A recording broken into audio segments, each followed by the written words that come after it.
Welcome to Social Media Basics for Business. This is Lesson 9, Monitor Your Results. I'm Robert Killen, Director of the Lane Small Business Development Center, and it's great to see you here. In this lesson, we're taking a look at two questions.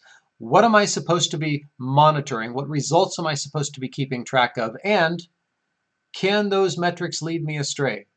So let's dive in. I get to start this one by sharing what is arguably the most important single thought in modern business. If you can't measure it, you can't improve it. Peter Drucker is called the founder of modern management and sometimes the father of modern business. He wrote over 40 books on the topic, and this stands out as an incredibly powerful statement because it's easy if you're monitoring sales results. Obviously, you have to be able to count sales, and that's an easy thing to do. But what if you're monitoring marketing results? In order to do that, you have to be able to measure touches or impressions. You have to be able to measure that activity in order to know whether or not changes are making improvement. And in the social media space, we can think of social media as extremely muddy. It's relational, it's about engagements, it's about connection.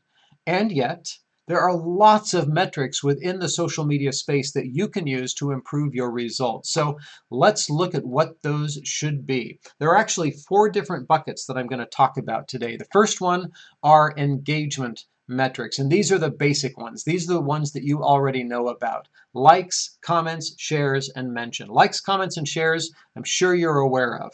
Mentions are when somebody mentions you and the mention of you creates a link back to you or some type of tag to you. The system will measure that so you can see how many times you've been mentioned. More mentions are obviously better. More of all of these are better. The next bucket of metrics are awareness metrics, and these ones are also fairly obvious. These are impressions and reach.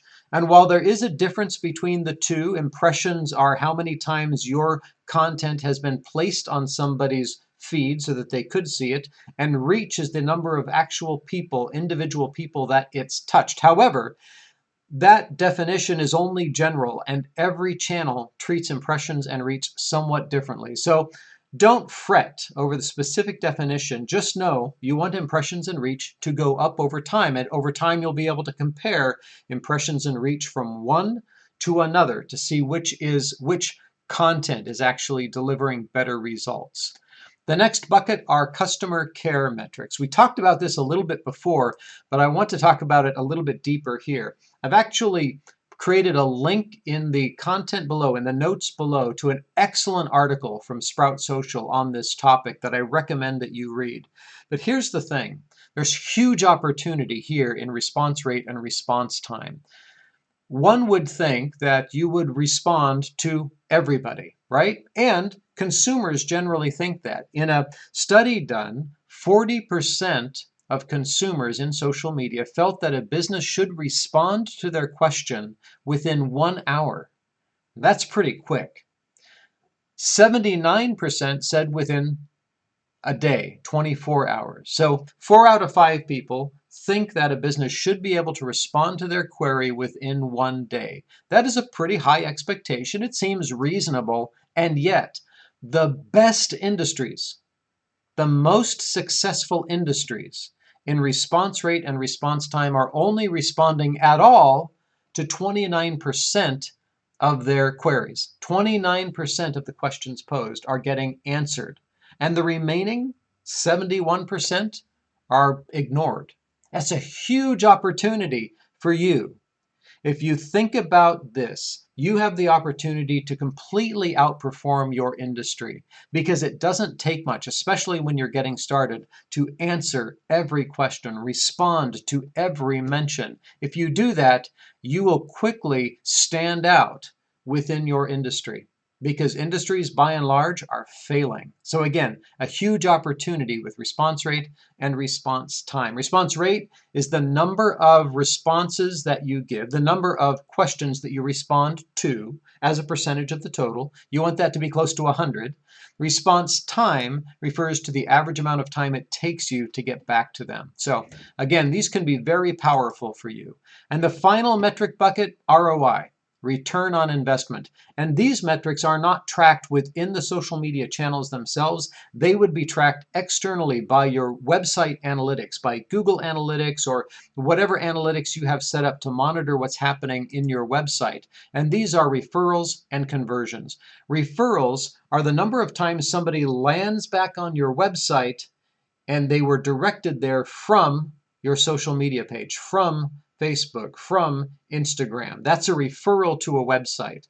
The conversions are the number of sales, actual closed business that you can track back to social media engagements. Those are incredibly powerful, probably the most powerful here, because at the end of the day, what you're trying to do is build business. So you have to be able to convert your social media activity into closed business. You want to be able to track that. So those are the 4 different buckets of metrics that you can keep track of. The next question was, can metrics lead me astray? And the simple answer is yes.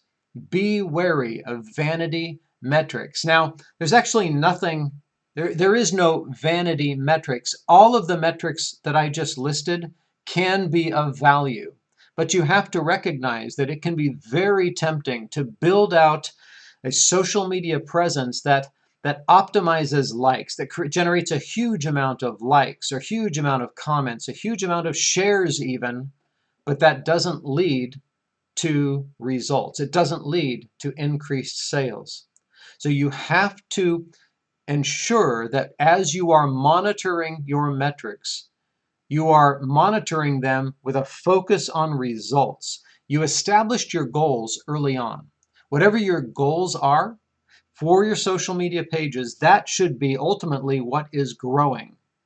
And as you monitor metrics, you're going to be able to see which metrics and which type of content are actually leading to tangible results. That's what you're looking for. So don't allow yourself to be tempted by a huge amount of likes, because once you start down that path, you're going to post nothing but cat videos, and then your metrics are going to be off the chart and you're going to be out of business. So be wary of vanity metrics. So at the end of this, if you can't measure it, you can't improve it. I just wanted to throw that back up there because it is so important. Monitoring your results will allow you to modify your content, to modify your delivery, to improve it over time.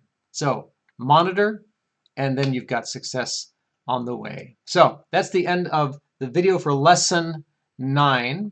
Your next step is to go to the next page, which is your assignment page. You'll open your social media action plan and fill out section 9, and then I'll see you in our final lesson, lesson 10, refresh and repeat. And in there, we'll take the data we've just discussed, and I'll show you how to use it to optimize your social media efforts. I'll see you there. Cheers.